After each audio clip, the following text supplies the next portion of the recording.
नमस्कार. जय महाराष्ट्र. मी डॉक्टर अनिल फळे. जैन बोर्डिंग प्रकरणात आता शताब्दी वर्ष साजरा करणाऱ्या राष्ट्रीय स्वयंसेवक संघाला आणि त्यांच्या राजकीय शाखेला म्हणजे भारतीय जनता पार्टीला तत्व परीक्षेला सामोरं जावं लागणार आहे. त्याचं कारण असं आहे की जैन समाजाने आता पंतप्रधान नरेंद्र मोदी यांच्याकडे तक्रार दाखल केलेली आहे. दुसरं, राजू शेट्टी यांनी मोहन भागवत म्हणजे राष्ट्रीय स्वयंसेवक संघाचे सरसंघचालक यांची भेट घ्यायचं ठरवलेलं आहे. त्याविषयी त्यांनी स्वतः वक्तव्य केलेलं आहे. हे विशेष आहे. त्यांनी मुख्यमंत्री देवेंद्र फडणवीस आणि धर्मदाय आयुक्त अमोक शामकांत कलोती यांचे नात्यातले संबंध आहेत यापासून तर अनेक आरोप केलेले आहेत. एकूणच या प्रकरणामध्ये आता राजकीय उधळण व्हायला लागलेली आहे. रवींद्र धंगेकर, संजय राऊत, मेधा कुलकर्णी म्हणजे आपल्या पक्षातले बाहेरचे अनेक लोक यांना त्या प्रकारे मुरलीधर मोहोळ यांच्यावर तुटून पडत आहेत किंवा त्यांना वाचवण्याचा प्रयत्न करत आहेत. संजय राऊत यांनी तर असं म्हटलेलं आहे की मुंबईच्या भाजपच्या नेत्यांकडूनच हे प्रकरण पेटवलं जात आहे मोहोळांच्या विरुद्ध, असा आरोप केला. आता मोहोळ यांचं नाव मुख्यमंत्री पदासाठी घेतलं गेलेलं होतं. आता ते अफवा होत्या की नेमकं काय होतं, पण नाव तर घेतलं गेलेलं होतं. मग त्यांचा कोण कसा योग्य वेळेतच कार्यक्रम करत आहे का, असं देखील चर्चा सुरू आहे. आणि या एकूणच विषय आपण अतिशय थोडक्यामध्ये चर्चा करणार आहोत. माझी दर्शकांना विनंती की चॅनल सबस्क्राईब करा, सबस्क्राईबचं बटन दाबावं आणि आपली प्रतिक्रिया बिनधास्तपणे नोंदवा. हे पण राजकारण तर होणारच.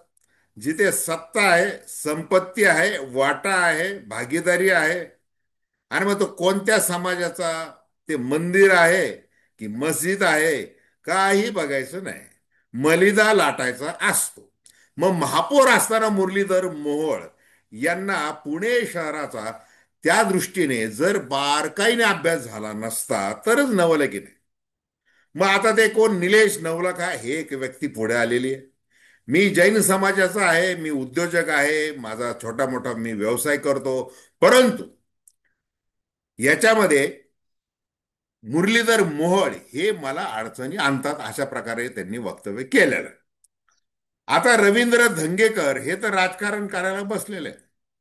अनेक पक्ष फिरून ते सध्या उपमुख्यमंत्री एकनाथ शिंदे यांच्या शिवसेनेमध्ये सध्या तरी आहे. आता त्यांनी ते त्यांच्या एक्स हँडलवरच ते धनुष्यबाण वगैरे काढून टाकलेलं आहे, त्याच्याबद्दल बरंच बोललं जातंय. ते तो वेगळा विषय आहे, परंतु ते मी या मंदिरासाठी आणि या समाजासाठी लढत राहणार असं त्यांनी म्हटलेलं आहे. त्यांनी काय केलं की त्यांनी विशाल गोखले विशाल गोखले म्हणजे गोखले लँडमार्क LLP ही जी काय आहे प्रकरण, ज्याच्यामध्ये मुरलीधर मोहोळ भागीदार होते, आणि त्यांच्या म्हणण्याप्रमाणे म्हणजे मोहोळ यांच्या म्हणण्याप्रमाणे विशाल गोखले काल मित्र होते, आज आहेत आणि उद्या देखील राहणार आहे. आता मोहोळ जरा धंगेकर इकडून तिकडून सगळे आरोप होत असल्यामुळे आणि किती नाही म्हटलं तरी पंतप्रधान कार्यालयाकडून काहीतरी चौकशी झालेली आहे. कारण की सकल जैन समाजाच्या ज्यांनी ही तक्रार नोंदवलेली आहे, ज्यांना ब्लॅकमेलर ठरवलं जात आहे गोखले यांच्याकडून, त्यांनी काय केलेलं आहे, मोठ्या खुबीने पंतप्रधान कार्यालयाला कळवलेलं आहे. ज्या वेळेला पुण्याच्या जिल्हाधिकारी कार्यालयाला कळवलं त्यावेळेला तो मोर्चा नेला, त्याच वेळेला ते सगळं कळवलेलं आहे. आता पंचायत अशी झालेली आहे, आपण जरी ऑफिस ऑफ प्रॉफिट मंत्रिपदाची शपथ वगैरे ते सगळं लक्षात घेऊन ती भागीदारी काढून घेतली आणि त्याच्यानंतर हा व्यवहार झालेला आहे असं कितीही समर्थन मुरलीधर मोहोळ यांनी केलं तरी त्यांची यामधून सुटका नाही असं दिसतंय. कारण की सगळे जे निर्णय घेतले गेले, सहकारी त्या पतपेढ्या ताबडतोब 4 तासामध्ये कर्ज, आता ते मागं घेतलं वगैरे ते जाऊ द्या, धर्मादाय आयुक्त, 1 महिन्यामध्ये लगेच अनुमती. पुणे महानगरपालिका शहर रचना विभाग की ताबडतोब ट्रस्टींनी ते रिडेव्हलपमेंटचा प्लॅन दिलाय, तो लगेच मंजूर. म्हणजे त्या बिल्डरच्या घशामध्ये टाकण्यापूर्वी रिडेव्हलपमेंटचा प्लॅन बिल्डरनी नाही तर आपण करायचा, हे सगळं ठरलेलं. आणि मग याच्यामध्ये राजकीय वरद हस्त असल्याशिवाय मग केंद्रात सहकार राज्यमंत्री असलेले यांचं वजन वापरल्याशिवाय ते कसं शक्य आहे? तर ते शक्य नव्हतं आणि ते सगळं सत्तेचा सगळा तो दोर चालला गेलेला आहे. आता अडचण कोणाची झालेली आहे? ती झालेली आहे भारतीय जनता पार्टीची. पार्टी विथ डिफरन्स वगैरे वगैरे काय, त्याच्यानंतर राष्ट्रीय स्वयंसेवक संघ, संस्कृती रक्षण, राष्ट्र प्रथम वगैरे वगैरे ते सगळं. मग आता जैन समाजाचा रोष ओढून घेतला गेलेला आहे मुरलीधर मोहोळ यांच्या भागीदारामुळे, विशाल गोखलेंमुळे. आता तो सोडवायचा कसा, म्हणून ती तत्व परीक्षा आहे. आता मग राजू शेट्टी काय काय म्हणालेले आहेत एका मुलाखतीमध्ये?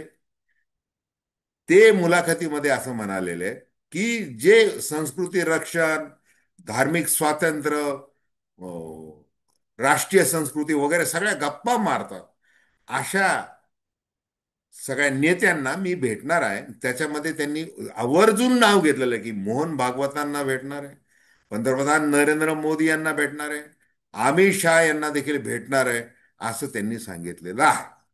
आता म्हणजे कार्यालयीन पीएमओ कडून जे काही निर्देश मिळालेले आहेत त्यानुसार कारवाई तर होईलच. आता राष्ट्रीय स्वयंसेवक संघ देखील हे जैन समाज ज्या पद्धतीने आपल्यावर नाराज होत आहे आणि जो भारतीय जनता पार्टीचा मतदार आहे आणि तो मतदार आहे लक्षात घेऊनच मुरलीधर मोहोळ त्या जैन मंदिरात जातात लोकसभा निवडणुकीच्या वेळेला आणि योगायोगाने विशाल गोखले त्यांच्या सोबत असतात. काल तो फोटो आपण या चॅनलवर प्रसारित केलेला आहे. तर हे सगळं घडतंय. त्याच्यामुळे आता मुरलीधर मोहोळ हे संकटात सापडलेले आहेत. पण त्यांना असं काही म्हणता येत नाही, ते आपला आविर्भाव आणतात आहे. ते सांगतात आहे की मी आता जैन समाजाशी बोलणार आहे, मी त्यांचा मित्रच आहे, ते माझे मित्र आहेत, मी सगळं बसून चर्चा करणार आहे. आणि नेमकं मग काय आहे, ॲडव्होकेट योगेश पांडे हे जे मुंबई उच्च न्यायालयामध्ये याचिका करते आहेत, त्यांनी असं म्हटलं तुम्हाला असं वाटतंय ना की म्हणजे आम्ही देखील तुम्हाला विरोधक मानतच नाही, मग तुम्ही या पुढे, या लढ्याचं नेतृत्व करा, विचारा धर्मादाय आयुक्तांना. ही तुम्ही 1-1.5 महिन्यामध्ये इतकी तातडीने अनुमती कशी दिली ट्रस्टला हे विक्री करण्याची, ते मंदिर गहाण ठेवण्याचं त्या पतसंस्थांकडे? कुणी केलं हे जे काही पाप केले गेलेले आहेत, हे पाप हे कुणी केलेले आहेत, कुणाच्या सांगण्यावरून झालेले आहेत? आणि आता जरी माघार घेत चाललेले आहेत पतपेढ्या वगैरे ते सगळं, तरी जे काही गैरकृत्य करायचं, गैरव्यवहार हा करायचा तो करून झालेला आहे. म्हणजे ज्यांनी विश्वासाने अनामत रकमा तिथं ठेवल्या पतपिढीमध्ये, त्यांचा विश्वासघात झालेला आहे. सहकार दुय्यम उपनिबंध ज्यांचा कंट्रोल असतो त्यांनी देखील हे पाहायला पाहिजेत की काय नियम आहेत, काय कुठं भंग झालेला आहे, त्या बँकांवर काय कारवाई होणार, त्या पतपेढ्यांवर हे पाहायला पाहिजे. अनेक गोष्टी आहेत. धर्मादाय आयुक्त तिथं न बघता ते नंतर आदेश देतात आपल्या पुण्याच्या ह्याला. जसं काल आपण तो व्हिडिओ केलेला आहे की आधी काही पाहिलं नाही, मुंबई ट्रस्ट आला, HND ट्रस्ट आला, त्यांनी सांगितलं मोडकळी झालेलं आहे, 65 वर्षापूर्वीच आहे, आपण परवानगी दिली, तिथं मंदिर आहे की नाही ते पाहिलं नाही, काही नाही, परवानगी देऊन टाकली. आणि नंतर ज्या वेळेला अंगावर आलं हे सगळं टीकेचा आग्या मोहोळ, त्यावेळेला त्यांनी ऑर्डर काढली की जरा स्थगित करा हे व्यवहार. म्हणजे आपण स्वतःच दिलेली ऑर्डर कलोतींनी स्वतः स्थगित केली आणि सांगितलं की आता बघा तिथं मंदिर आहे का. हे सगळं काल आपण बोललेलं आहे. आता याच्यामध्ये राजकीय जे आहे, याच्यामध्ये मेधाताई कुलकर्णी भारतीय जनता पार्टीच्या राज्यसभेच्या खासदार, त्यांनी ते शनिवारवाडा नमाज पठण हे मध्ये जे काढलं त्याच्यामुळे त्यांच्यावर आरोप काय झाला, विरोधी पक्षांनी काय आरोप केला की हे जैन बोर्डिंगचं प्रकरण मागे टाकण्यासाठी, ते लपवण्यासाठी, ते झकळून टाकण्यासाठी हे हिंदू मुस्लिम आवडीचा छंद आहे, राजकीय छंद भारतीय जनता पार्टी ते सुरू केलेला आहे, असा आरोप झालेला आहे. आणि मग आता जसं सुरुवातीला म्हटलं की मुख्यमंत्री पदासाठी अफवा का होईना, म्हणजे ज्याचं नाव चर्चेत आलं होतं आणि त्याच्याकडून जर असं काही घडलेलं आहे, तर मग त्याचा तर कार्यक्रम झालाच पाहिजे असं कुणाला वाटू शकतं? मग देवेंद्र फडणवीस यांनी काय केलं, कलवती कोण नातेवाईक आहे नाही वगैरे ते भाग ते त्यांनाच माहीत, किंवा ज्यांनी आरोप केला राजू शेट्टी त्यांना माहीत. त्यांना सांगितलं त्यांनी तुम्ही जो आदेश दिलेला आहे 4 एप्रिल रोजी, तो आदेश रद्द करा. रद्द नाही, स्थगिती द्या त्याला, आणि ती स्थगिती दिलेली आहे. मग आता ती स्थगिती, आता ते पुन्हा मुंबई उच्च न्यायालय हे सगळं घडत राहणार आहे.